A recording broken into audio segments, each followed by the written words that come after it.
before I start, just thank you for inviting me here. And it wasn't that long of a trip because the flights were only like an hour and a bit, and I got to hang out at the airport and do some work. So it was great to have that. I've got 3 young boys, 17, 15, and 13, and it's been a whirlwind September. So Lorianne said, enjoy your time at the airport trying to catch up on the stuff that you need to catch up so you can be fully present when you get back. So thanks, Hanya, for saying that. Marilyn, thank you for taking me and showing me around the Monument and Center for Reconciliation. I really appreciated that. And then yesterday, Samantha was amazing to go to Telekwa for the day and just to listen to her stories and to walk around, just walk with her and share stories. So that was always for me to connect with community and to hear their stories and teachings is always a treat. And you know, I wouldn't be here if it wasn't for Bill Pinar in initial invitation. So I was a grad student in 1999, 2000. I was a high school teacher in a local high school. I was a long-term appointment. There wasn't many jobs at that point in time for new graduates. A new conservative government, not a new conservative government, the conservative government at the time in Ontario passed Bill 160.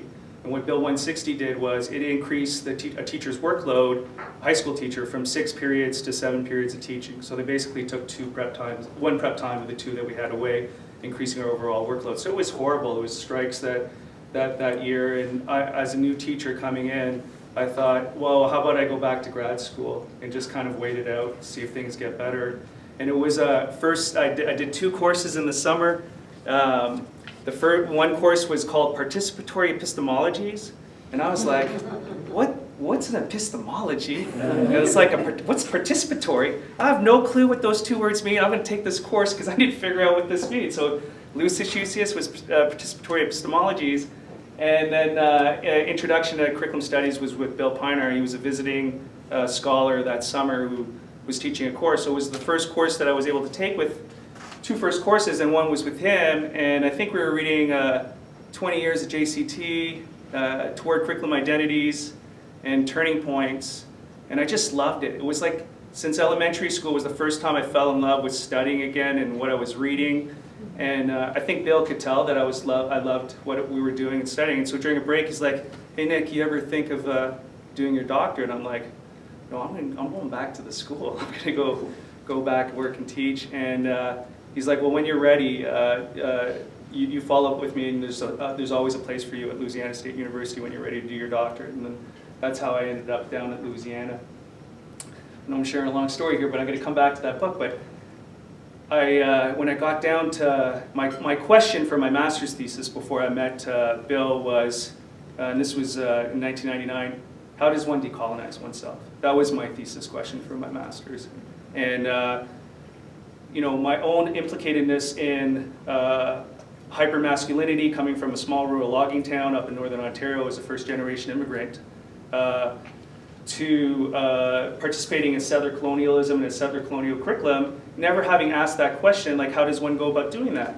So my strategy was, I was only going to read the literature of post-colonial feminists or indigenous scholars, female scholars, and cite their works to try to answer that question. And that was part of the theoretical and methodological filter for responding to that question. And so when I went to LSU, I continued to ask that question as an international student, like, what, if we're truly serious about this, so I asked that question in terms of thinking about it theoretically, what would it mean to change the kind of relations we might have with different indigenous communities? And so I was fortunate enough to go down and visit with, I just took a Sunday drive one day because a prof said, you know, Nick, there's the largest Franco-Indigenous community in Louisiana is the United Homa Nation, or the Homa.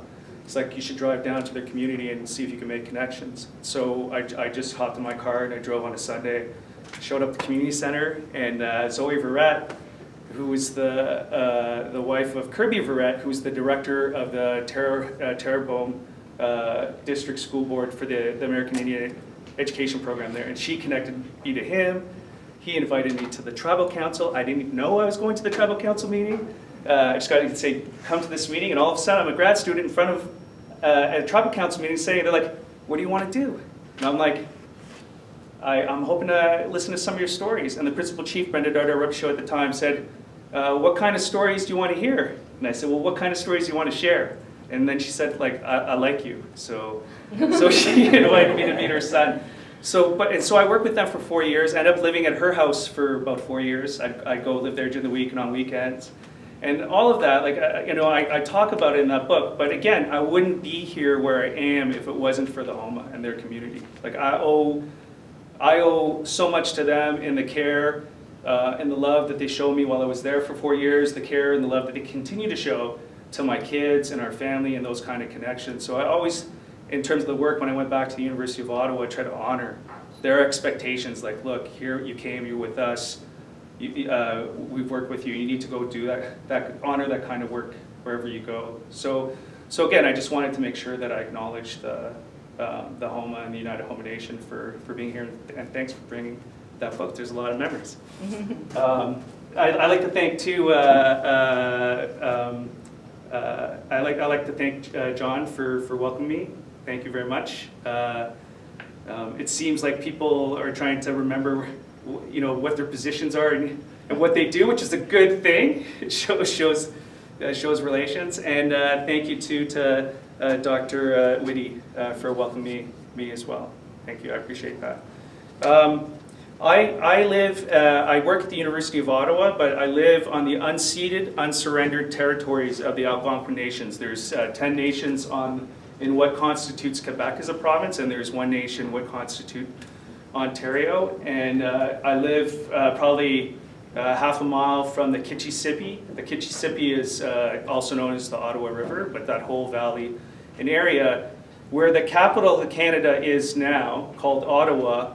It's in the heartland of what would have been their traditional territories for meeting. So there's 3 rivers that come together, and there's sacred grounds. And at this time of year, right now, there would have been different nations and tribes from all over, from like upper New York State and the Hudson River coming up, from out east and the St. Lawrence, whether they were Mohawk or part of the Haudenosaunee Confederation, different communities coming, Algonquin Cree, all coming to meet up before the winter.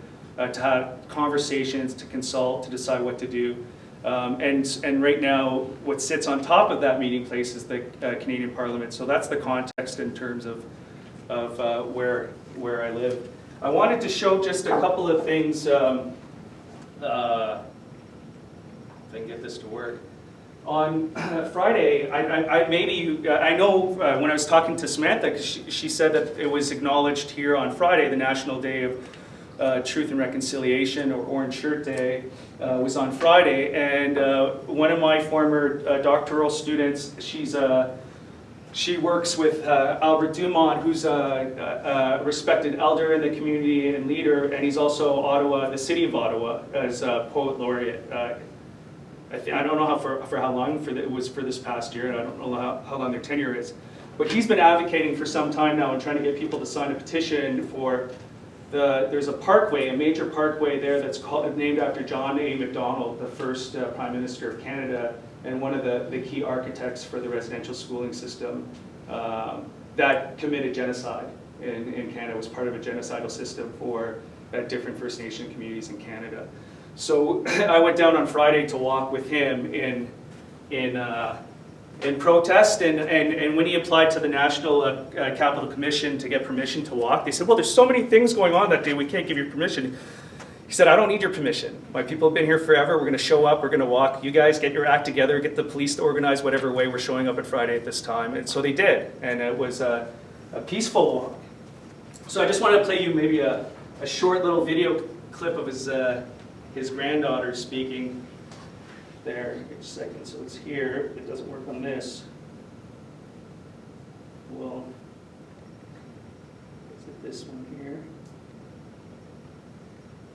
Then you can let me know if you can.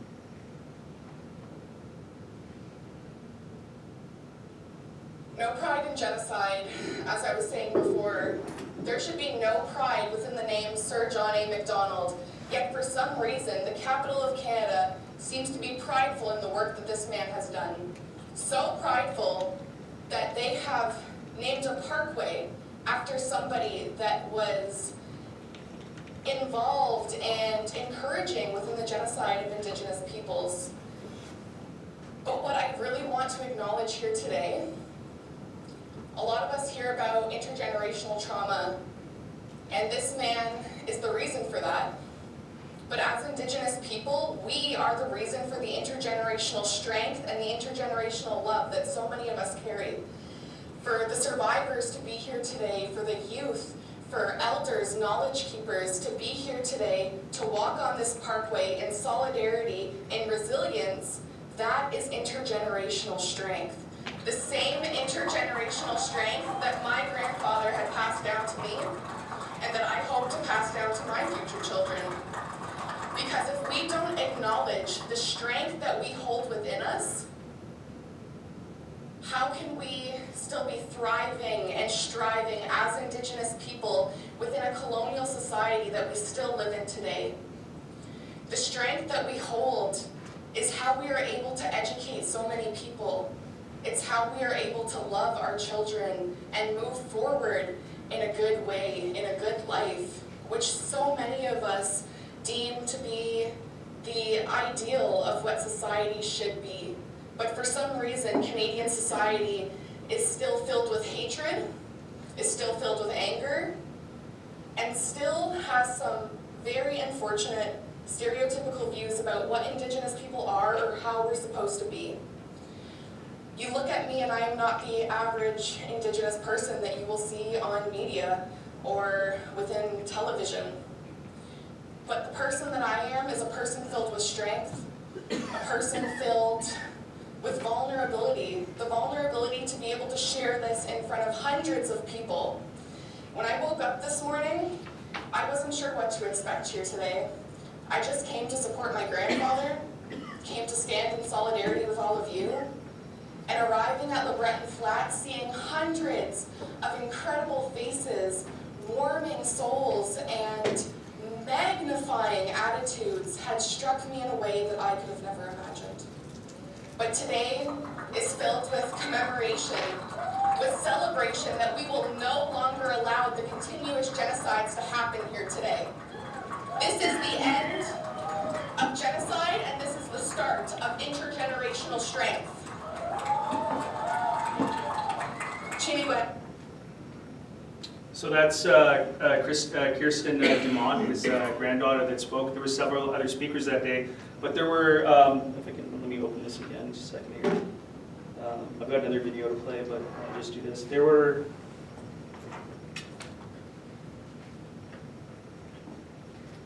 hundreds of people there that morning, and this was just one organized event, a protest, peaceful protest that day. It started at the War Museum, and we walked down and then turned around and walked back, and the whole time we were walking, Albert Dumont was sharing different stories about how his community historically has thought about peace, has thought about love,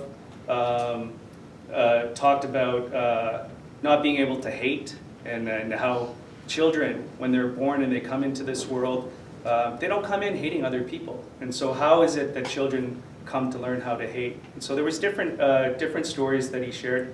Also a hawk that came and flew and landed, so he stopped to acknowledge the hawk.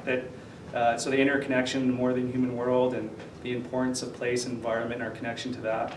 So it was I just shared a few clips, but it was a very powerful moment to walk. And then that day they had Cindy Blackstock. I don't know if you're familiar with her, but she has her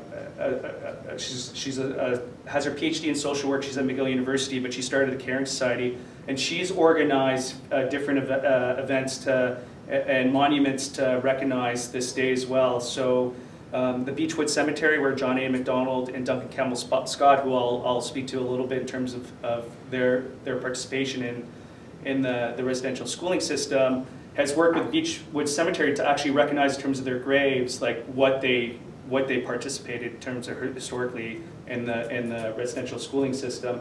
But also another individual that she wanted to recognize as well is that often when we talk about these events, it's the exception.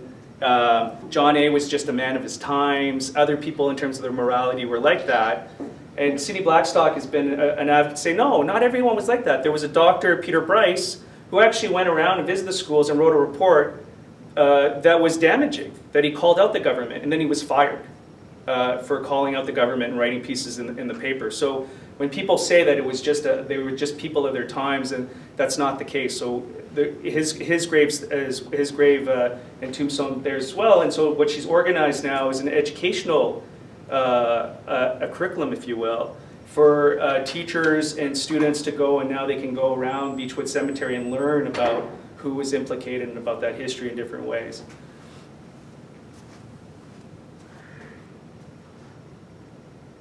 I'll show you one more video, and then I'll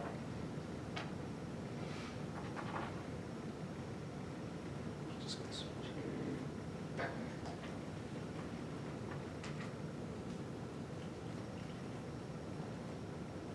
I told Han Yu I had to close and clean out my desktop so you couldn't see how messy it was with all my projects. Difference. We need to give our life purpose. And oppression and abusing other people's human rights is not purpose of life. So I wanted. We need to give our. I just wanted to let you hear a little clip of, so I mean, Albert was saying different things like that as we were walking along.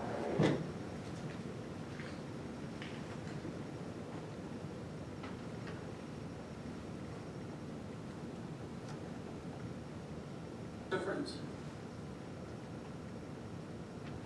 So right here, Anita Tanasco, she's the educational director for the Algonquin Nation in Kitigan-Zibi. Her mom, Jenny Tanasco, she's a residential school survivor, but she worked as a teacher, a special education teacher in her school. She just retired. That's Anita's mom. David DeConte is a residential school survivor. Judith and Celine Tusky are also residential school survivors. And Anita, she's been working with our faculty to look at, one, how we can develop a strategic action plan for addressing Indigenous sovereignty and educational rights. So we're trying to create a 5-year plan that I've been sharing. We've been working on that. But she asked, she said, Nick, what are we doing? Because she's been working on us. What are we going to do leading up this year in terms of our community coming and connecting? And I said, well, again, I asked, well, what would you like to do? And she said, well, I would like to bring some survivors from Kitigan-Zibi to come share with whoever wants to attend. So we opened it up to, administrative staff, like the dean's office, vice deans, the administrative support staff, profs, and students, and to come listen to a session, because our university's officially bilingual institution, so we have Francophone programs and Anglophone programs. In my faculty, there's 30 Francophone profs and 30 Anglophone profs. So we had an Anglophone session in the morning in English and a Francophone session in the afternoon. Jenny and Judy shared in English in the morning, and Celine and David shared in French their stories. And Jenny's been working. I've been lucky enough to go up to Kitigan-Zibi and work with they have the Kikinamaninanan School is their own school on reserve for their kids. And I've been fortunate enough to work with them on various different projects, like oral history projects, creating public service announcements with teacher candidates and their students, doing oral history around creating curriculum for survivors and thinking about how to embed that in the social studies and history curriculum. So I've known Jenny for quite a while, and every time she shares a story, it's different. So she shared, from their community, when she was 10, she was the second, and David, he was 3 when he left. They were put on a train, like on their own, and it was 1,000 kilometers, so 600 miles, that they traveled to go to school and dropped off. So no parents, no adults to accompany them.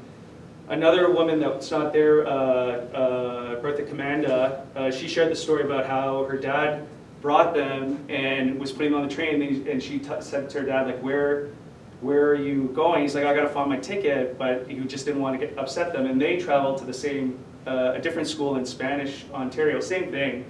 And she said, like, even when they got off the train, she was 10, there was no one there to welcome them.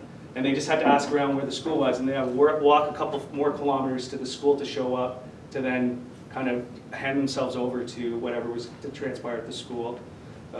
So the stories for at least for them, and I'm not saying not everyone had the same experience based at the same school. They could have been, you know, from the same family at the same school and had different experience. Some maybe because they were older, they were more positive. Others that were younger, they were abusive, whether it was physical violence or sexual violence taking place at those schools.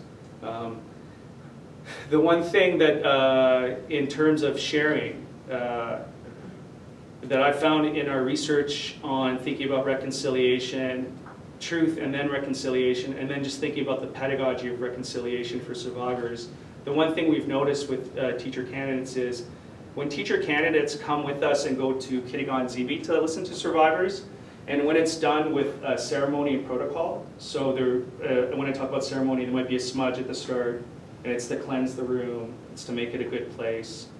Everyone sits in a circle. As Anita would say, everyone is equally important what they have to share and say in the circle. There's no one more important than the other. When students sit in the circle and they go around and they experience a ceremony of listening, what we found is that their responses to what they've experienced are much different than when they look at a video of someone sharing or they read it in a book. And because there is something there in terms of the ceremony of listening to others and bearing witness and being in their presence. And it was, you know, for me, as a first-generation immigrant to Canada, and they implicate, you know, if you want to learn truth first in terms of how Canada came to be, you know, how I'm able to be a beneficiary as a full professor with all its entitlements at the University of Ottawa that was founded by the Oblates in 1848, that played a major role in the residential schooling system. If my family's going to continue to profit from that, I'm implicated. Right? And so if you're implicated, then what's your roles and responsibility to acknowledge truth and history, right? And then how does one engage and live that differently in the present now that you know truth? And then how do we reimagine based on really trying to understand others' past experiences and the implications for today to try to reimagine a different kind of relationship moving forward? And so for me, that's the kind of work that we think about reconciliation, trying to work with teacher candidates in our teacher ed program, the grad students, and the research that we're doing, and most importantly, working with community.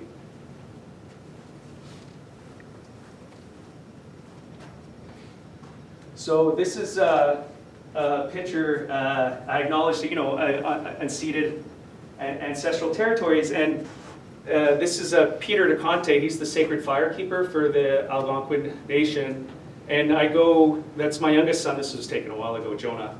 And we go fishing quite a bit, but we go fishing up just past Ng-A-Fook to the Basque-Coton. And we were at a sharing there. And I was telling Peter, and Peter was going around. And a part of sharing, not teaching, so teaching is like, you know, we teach something, it's going to go in here, maybe it'll come out here. But for Peter and Anita and Jenny, it's about sharing. And so when I share with you, there's no, you need to learn this because I'm going to test you on it. I'm going to share some stuff with you, and it's up to you. It's your responsibility to kind of take what speaks. So I shared about Jonah and I going, and then it came around to Peter, and Peter's like, you know, all these land acknowledgements, like we pay respect to Algonquin people, and he's like, if you truly acknowledge you pay respect, wouldn't you have to ask permission to go fishing every year? Like, wouldn't that be part? And he didn't say it in that way directly, but that came out of the street. He's like, you know, back traditionally, if guests were coming through, they would stop.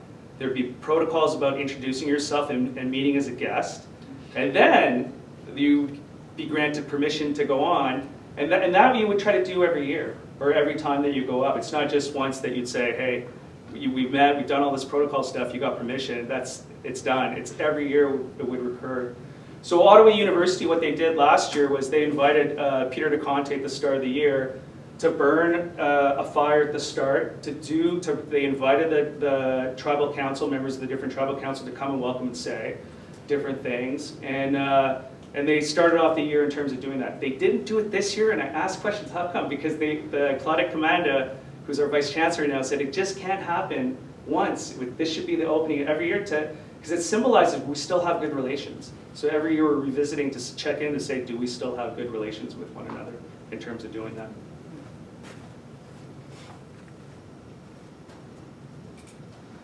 So I think this speaks a little bit. I want, because it's the inaugural lecture for Bill Pinar's lecture series, and I was thinking of the site in terms of the international site of consciousness, and it might tie into some things that you hear. So I think one of the issues, I was a first-generation immigrant to Canada in I'm going to walk all over the place, 1975, and then you go, like, somebody creates a curriculum policy somewhere. Maybe some bodies create a curriculum policy somewhere at the, in Ontario, it's the Ontario Ministry of Education. They create a standardized curriculum. This probably started back in the 1990s with the New Democratic Party, Bob Rae, and then it continued. And in our provincial curriculum documents, we have overall expectations and specific, and you teach through the specific to teach the overall in the different subject areas. And so it becomes it's a discursive regime that teaches you how to remember certain things, but it also teaches you how to forget, right? And I don't think people pay attention to the forgetting, what it teaches you to forget. So one part of my work is to think through, and Jennifer Tupper, she talks about, so if I self-identify in this moment in time as a first generation immigrant settler in Canada, how does the school curriculum work to create a settler colonial consciousness? So it teaches me, like, in order to teach me how to become a Canadian citizen, so like I've got a little card that says, like, in 1977 I became a Canadian citizen after being there in 1975. I don't remember, like, somebody saying you're a Canadian citizen. But the school curriculum is supposed to teach me how to become an even better Canadian citizen, right? So in order to do so, it has to teach me how to forget where I came from in many ways. So how might we start to restore a reconstructing of Canadian curriculum studies in relation to life writing, settler colonialism, truth, and then reconciliation? And why these curriculum concepts and not others? Because you could choose, like, after you do this work for a while, I mean, you can really choose a lot of different concepts. To do so today, I draw on life writing research to, and these are concepts that Bill takes up, and I heard some people were reading his third edition of What is Curriculum Theory. So to reactivate, that's a concept that Bill has worked on for some time, and reconstruct the international, national, and provincialized curriculum studies scholarship, which has shaped the situated particularities of this current moment of curriculum theorizing. For the grad students that I have the privilege of teaching and learning with, I call upon them to attend to a critical examination of research within the field of curriculum studies. And during our weekly conversations, I invite them to reactivate, reconstruct, unlearn, and learn the different settler colonial conceptions of what might constitute quote-unquote Canadian curriculum studies in relation to Ted Aoki's concept of the curriculum is planned, implemented, and lived. So curriculum is planned is like the policy document. Implemented, it might be the translations the teacher take, or teacher candidates take the curriculum policy document, creating lesson plans for the subject areas. And then something that we forget sometimes about is, like, well, the importance and messiness of living that with students. We do all these careful planning, but the messiness of living it with our students. Over the course of the term and during our intellectual studies, our meditations, I don't know if we meditate that much on you, our conversations, we draw on Carrere, life writing research to analyze and synthesize the juxtaposition of different narrative snapshots that seek, without promise, to reactivate the absent presence of settler colonialism, truth, and then reconciliation toward reconstructing our understandings of curriculum, and perhaps even ourselves and our relations with others. And so those concepts of reconstructing and juxtaposition of different narratives, those are all concepts that Bill Pinar has worked on in the different iterations of what is curriculum theory as one of the texts. Or what we might contemplate as reconstructing curriculum studies as a complicated conversation, if you will, with and about the concepts of quote-unquote Canadian, like they can mean so many things to different people depending on your own positionalities and lived experiences, and curriculum, in relation to restoring and replacing the intertextual narrative tapestries of our life histories. And what follows then for this afternoon, I'd like to share a series of what I call elsewhere narrative snapshots. I don't know, I've been playing with that concept for a while now. Always situated and partial. So I'd like just like snapshotting a photo. If you go back to the same place, like, I mean, it's 30 degrees in terms of Canadian terms here, but what, 86, 87 today, but next year it might be something else. I know people told me like fall is late for all of you right now. So everything's situated and partial depending on where you're at, what place. And I draw on the recurring methodological movements of Carrere to address the following, some of the following questions. Like, I always ask students, what is the isness of Canadian curriculum studies? So what is the quote unquote isness of, and I can't see you, I got to blur because I got to read, so I can't see your faces right now. What is the isness, I can imagine though, of Canadian curriculum studies? What are our relations to such isness? And yet what I'm calling for here is not for the business of instrumentalized busyness of understanding quote unquote curriculum in the making, but rather for a breaking and a remaking of our understanding of quote unquote Canadian, quote unquote curriculum, quote unquote settler colonialism, quote unquote truth, and then quote unquote reconciliation, in terms of the temporal dimensions of our public consciousness. Students often chuckle, they always laugh when I ask that question, or they whisper to each other, is he really serious about the isness? And we often begin to address such curriculum inquiries through life writing, through the life writing scholarship of Cynthia Chambers. So I don't know if you're familiar with Cynthia Chambers, but I'd say she was really, for the contributions that Bill's work has made in terms of curriculum studies here and others in the United States, she's made significant contributions in Canada. Together, we reconsider her 4 foundational questions. She published this work in 1999 in relation to our lived experience with Aoki's conceptions of the curriculum as planning, implementing, and living. And I changed that to a verb on purpose because in his work he talks about the curriculum as planned, implemented, and lived. But what would happen if we talk about it in terms of planning, implementing, and living and make it more active? So her 4 questions are, how are we experimenting with the tools from different intellectual traditions and incorporating them into our theorizing as curriculum theorists? What kinds of languages and interpretive tools have we created to study what we know and where we want to go? An example might be in relation to what Samantha shared yesterday in terms of her teachings around the 7 clans, the 7-pointed star, and I was introduced to Lauren today, and she made reference of being from the long hair. That's perfect. I'm from the guest people. I heard you're very welcoming to guest people. So that was great, a great connection to be able to have that. So thank you, Samantha. In what ways have and are curriculum theorists writing in a detailed way the topos, the particular places and regions we live and work, so paying attention to place and the particular context and of place, and how are these places inscribed in our theorizing as either presence or absence, whether we want them there or not. As Dylan reminds us, the kinds of questions that have been asked of the isness of curriculum have not changed that much within our field of study, or the remaking of curriculum inquiries that take place within teacher education and or within the K-12 schooling system. We're still asking the same questions that we've been asking for the past 100 years of the isness of curriculum. And yet for several grad students and myself, it's a first invitation to experiment with life writing research methodologies like Carrere as they labor to break, reactivate, perhaps dreaming differently toward reconstructing their understandings of being quote unquote Canadian, and as students of curriculum studies, indeed, maybe even in terms of themselves. And together we attempt to trouble the very settler colonial concept of and of not being quote, Canadian and its respective intellectual traditions while seeking to reconstruct a field of dreams as truth and then reconciliation education. So I think I have another slide here. Yeah. Let's do that up there. So because I wanted to share a little bit about Bill's work because this is the inaugural lecture. The undertones of my teaching, empirical research, life as a site of inquiry, and curriculum theorizing continue to be informed by Bill Pinar's concept of Carrere, regression, progression, analysis, and synthesis.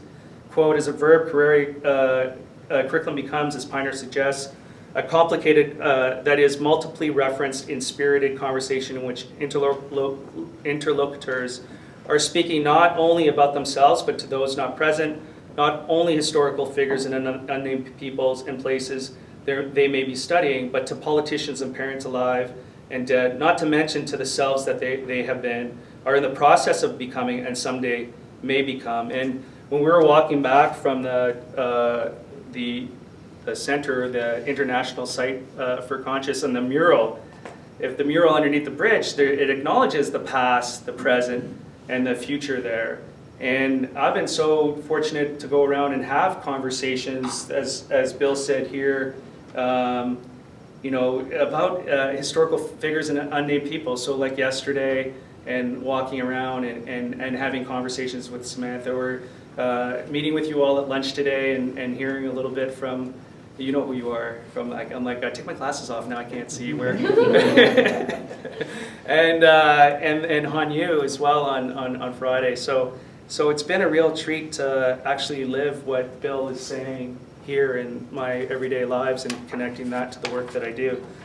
For some time now, Bill has revisited the concepts of allegory, juxtaposition, reactivation, reconstruction across his different scholarly works, what I would call intellectual pieces of art, or moving and juxtaposing historical and contemporary images, so snapshots, if you will, situated narrative snapshots assembled in turn as complex temporal montages. So when I read Bill's work, I really, like, he's such an artist in the way in which he assembles the stories that he does and the interconnections that he's able to make. And I have so much respect for the work that he does and the complexity, but then also how he assembles those narratives together.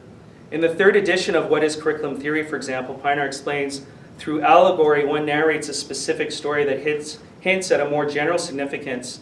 Its characters are at once particular and symbolic, simultaneously historical and transcendent, even mythological or spiritual.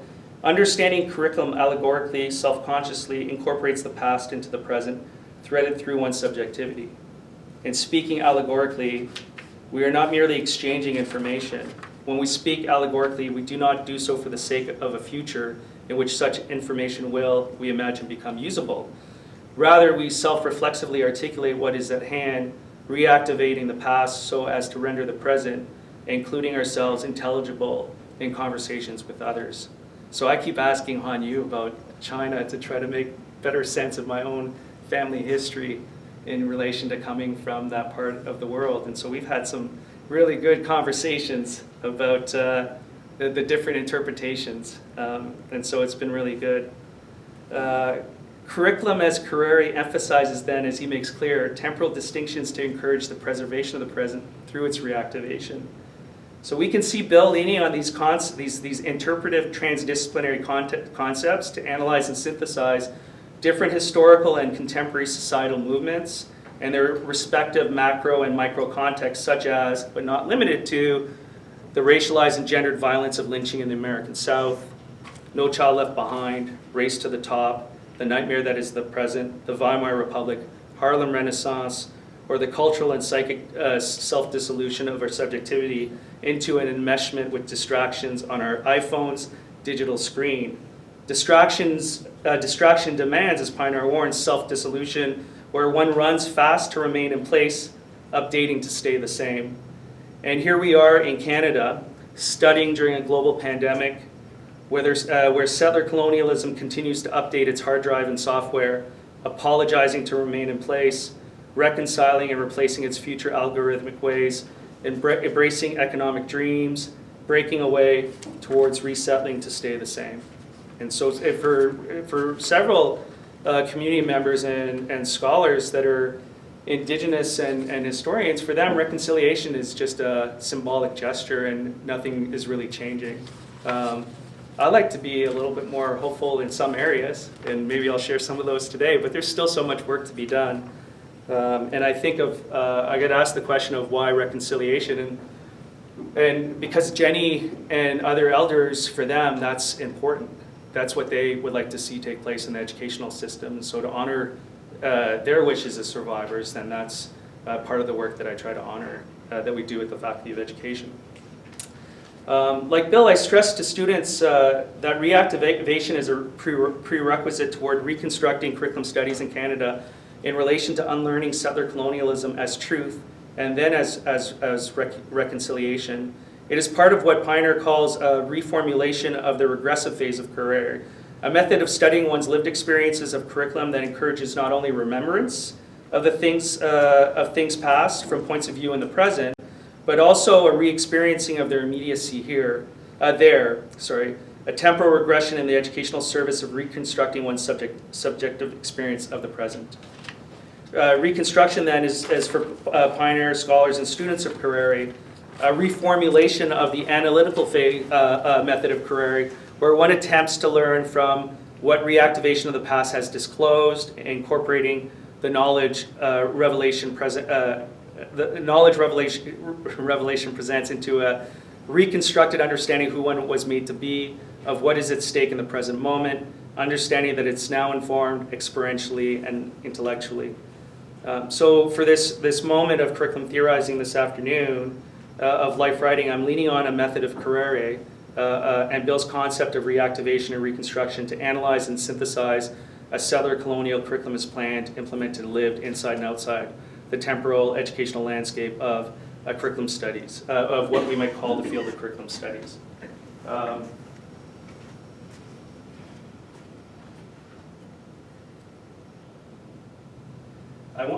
One of my good colleagues, he's retired now, Tim Stanley, but his work has looked at different forms of racisms and anti-racist education, anti-racisms. And so for him, there's racism that exists in the plural, right? And there's no single racism that is the prototype for others. And so this is the kind of work that he does. And the three things for him that and the way in which he looks at this is racialization of others and ourselves, and I'll come back and share a little bit about how I might be racialized in different ways or think about it in that sense.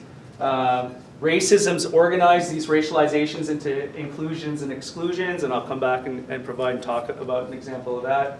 And to be a racism, the resulting racialized exclusions must have a negative consequence for the racialized and excluded. So my proximity, like even though my father is Chinese Guyanese, my proximity, because my mom's Irish Scottish, my proximity to whiteness in certain contexts, I have a lot of privilege. Like I have exclusive privileges, but I've also experienced forms of exclusion because my last name arrives before I do. And so there's all these imaginations, like Ng-A-Fook, and then I show up, they're like, what is going on? Or, I go through customs, they're like, what, Ng-A-Fook? And so I always say now, I'm like, how much time do you have? Because I've got like some good stories I could share about the history of that last name. So again, like thinking about how racializations work to create exclusive and inclusive privileges for different people, depending on how the different institutions racialize you, different individuals, communities, and systems. So here you can see, I just wanted to show you, I put this in here on you. Yeah. So on my dad's side of the family, they're Hakka Guyanese. So culturally, growing up, it was Guyanese culture that we grew up. So in my household, we listened to soca, calypso, and then we eat Chinese food, but also African, East Indian food. And just the accent from Guyana, like my dad had and grandparents had heavy, thick Guyanese accents. But they were Hakka, and that my family left what is now China in the 1870s as indenture laborers. So when Britain abolished slavery, they needed another workforce for their plantations. And so my family signed contracts to work on sugarcane plantations for 2 years before they were free to do what they wanted to do.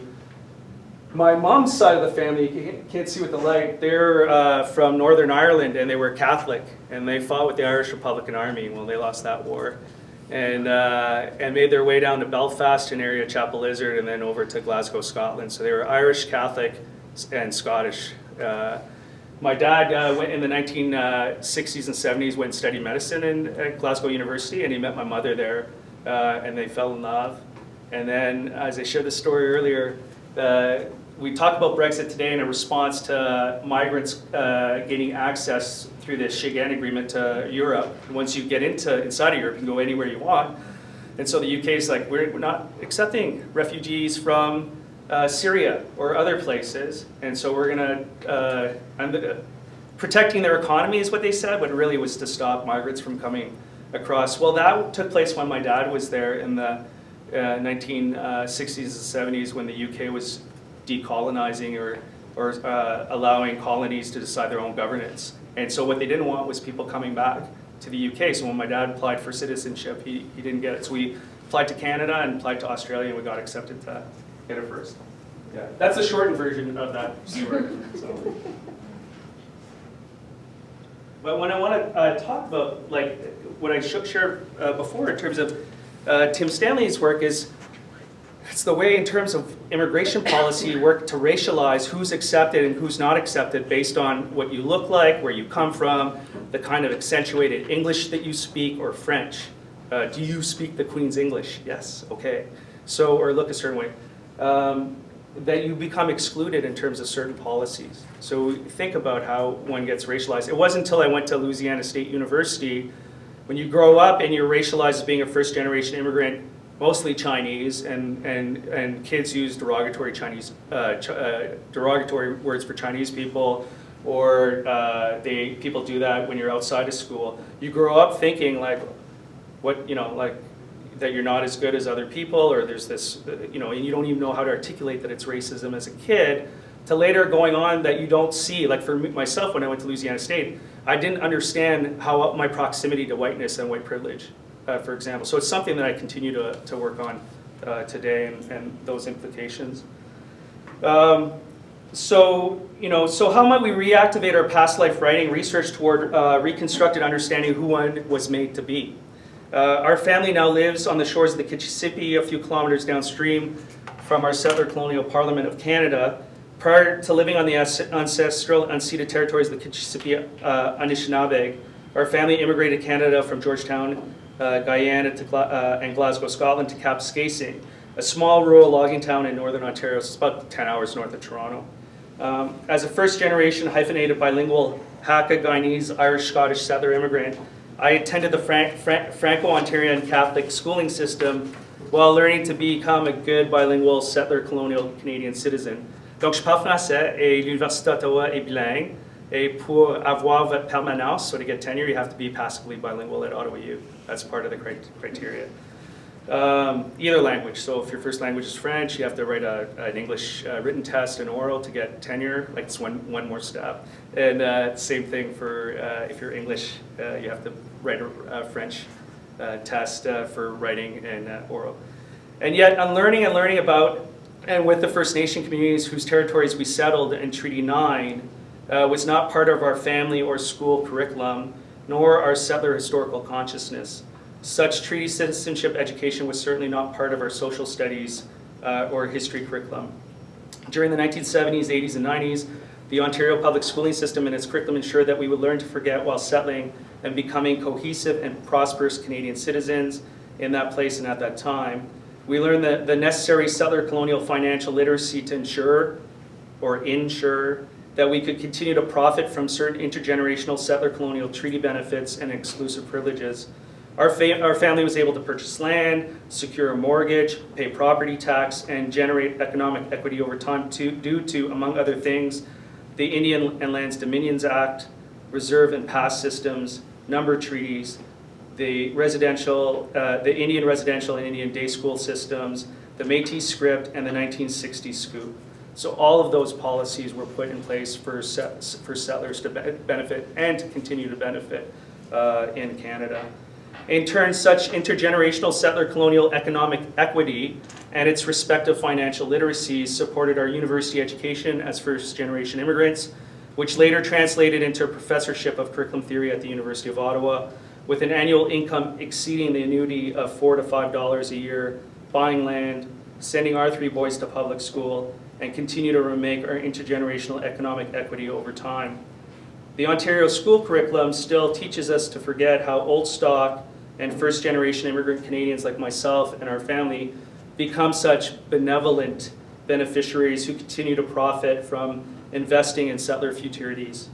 It is, as Dwayne Donald from the University of Alberta makes clear, part of the curricular perpetuation of Homo economicus and the Great Forgetting. He's got a great piece that he published in 2009 where he talks about the story of B, but his main point is like the curriculum really taught us how to forget. It taught us how to forget our taught us how to forget our relationships with the planet and the more than human world, right? The sacredness of that relationship.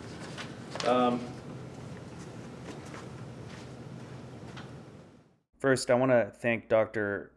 Hanyu Wong for inviting me again to present to her colleagues and grad students at Oklahoma State University. Thoroughly enjoyed my visit while I was there, and I just wanted to follow up with the 3 following slides that speak to how we might enact addressing truth and reconciliation in terms of teacher education. So one of the key scholars that has contributed to provoking us to do things differently in teacher education in Canada is Dwayne Donald, a Papachaise Cree scholar at the University of Alberta. Dwayne Donald has said, one of the things that continues to challenge us as settler Canadians is that if somebody has a Canadian identity and that's how they understand themselves, part of the acknowledgement is that the Indigenous person is from here and they have deep roots in this place. So with that admitted, then that means that Canadian, quote unquote Canadian, must be foreign to this place. And that's a very strange contradiction, because how can a Canadian be a foreigner in Canada, a settler colonial nation state like Canada? So this creates a psychosis-like state, he says, where Indigenous people can't possibly be seen as in relation to Canadians. Because what it does is it reminds Canadian citizens that you're not originally from these territories, that we're all, to some extent, immigrants here to Canada, and that we've all participated in the psychological, material, and cultural construction, the psychological, material, cultural, and economic construction of a nation state that we call Canada. So in the work that I'm fortunate enough to do with colleagues in our teacher education program is to think of the ways we can challenge how we've historically and continue to deny such ongoing relationships with First Nation, Inuit, and Métis peoples, the way in which our privileges create certain exclusive and inclusive privileges, the concept of being settler colonial beneficiaries, and the ongoing impacts of settler colonial psychosis. In our teacher ed program, the conceptual framework that shapes our teacher education program has been linked to the work of curriculum theorist Ted Aoki. So Ted Aoki put forth the concept of the curriculum as planned, implemented, and lived. And to quote Ted Aoki in his work, the concept that we're all familiar with the curriculum as planned. We understand it as it comes in all sizes and shapes as programs of study, curriculum guides, lesson plans, and unit plans. The curriculum as planned is an abstraction yearning to come alive in the presence of teachers and students. What it lacks is situatedness. A situated curriculum and a curriculum is lived. It is a curriculum in the presence of people and their meanings. It is an experienced curriculum. I like to call it the first order curriculum world. So how can we think through the curriculum as planned, for example, in a critical way with teacher candidates in terms of how it reproduces settler colonial logics or does not take up the calls to action in terms of our responsibilities with regard to truth and reconciliation, and then addressing the particular situatedness of the settler colonial national context of Canada and how a settler colonial nation has come to be and the systems that it has in place, including education, and what might it mean to be a future teacher that recognizes, that's aware of that historical context, and that can work through the curriculum as planned in relation to the curriculum as implemented and lived to address that with students in the classroom. So we've set up in our 2-year teacher ed program, so all of our teacher candidates have a prior degree before they come into our program. And in year 1, they focus on, as part of our teacher education conceptual framework, part of year 1 is, what does it mean to become a professional educator? And part of that is a self-study of who would you like to be as a teacher at this time in this place? How will you learn the curriculum as planned? How will you develop the curriculum as implemented? In what ways will you adapt and learn from the curriculum as lived with students? And how might you draw on research to become a reflexive professional educator, and why? And so here in year one, teacher candidates are learning the discourse. Here, the teacher candidates in year one are learning professional concepts and context for what it means to become a teacher in the Ontario context. So learning different terms and language, the curriculum policy documents, how they translate those curriculum policy documents into unit and lesson plans, and then enact those with students in the classroom. An additional layer part of that is they can ask, in terms of their own self-study as a critical inquiry, how might I challenge what is or is not being addressed in terms of truth and reconciliation within the school curriculum? How is that absence in terms of settler colonialism as a discursive regime and how it's worked to shape who I was and who I am now in our teacher ed program through settler colonial logic? So in year one, students in two ways: one, learning the language that they're expected to know entering into the profession, and two, starting to think about how to challenge that through this process of professional inquiry. Then in year two, teacher candidates are invited to transition and think, okay, you've learned what it means in terms of thinking about the process of professional inquiry and what does it mean to become a professional educator in that context in terms of Ontario and taking a critical stance. And in year two, our program focuses on what does it mean to become a teacher researcher. So here, teacher candidates are invited to develop a research question that responds to the needs of their school community, or again, takes a critical stance in relation to what they're seeing or not seeing in the curriculum. This can be, again, in relation to addressing the calls to action or responsibilities for truth and reconciliation. Then they think about what assessment tools or research methods will they draw on to collect student data in response to the inquiries that they're doing, curriculum inquiries that they're doing with students. How will they draw on the coursework to analyze and synthesize the research data? So this could be, student stories, the student work, that products that students create, their narratives that they respond to. How will you collaborate with different communities of inquiry to solicit feedback on your findings? So then again, going and thinking about working with students as a community inquiry in relation to truth and reconciliation. Perhaps if you're fortunate enough to have connections to different First Nation, Métis, or Inuit communities, that you're reaching out to those communities. Again, if you're fortunate to be able to do so, do those inquiries or collaborate on those inquiries with those communities. It could be virtually, it could be through film, literature, text, art. And then how will you enact the findings of your research to enhance the curriculum as planned, implemented, and lived with students in the classroom? So again, if we're thinking about living up to our responsibilities, and here I'm speaking specifically to non-Indigenous Canadian citizens and their responsibilities to addressing and living and enacting truth and reconciliation, not only in the classroom, but in their everyday lives. How might we draw on the work that we're doing as teachers or teacher candidates seeking to become teachers with the communities that we're seeking to serve in the classroom? So in the conceptual framework of our teacher education program, we are challenging teacher candidates to take a critical stance in relation to settler colonial expectations in our taken for granted settler colonial expectations and our curricular designs. And we're calling on them, as Cynthia Chambers did before, a Canadian curriculum theorist, to reimagine the curricular language in relation to truth and reconciliation as one example, or anti-Indigenous and or anti-Black, anti-Asian, individual, systemic, and societal racisms as another, and challenging our historical and contemporary interpretive tools that we're drawing on as teachers and teacher educators, and then to revisit our conceptions of a settler historical consciousness and its relations to place, time, experience, and others, and the more than human world.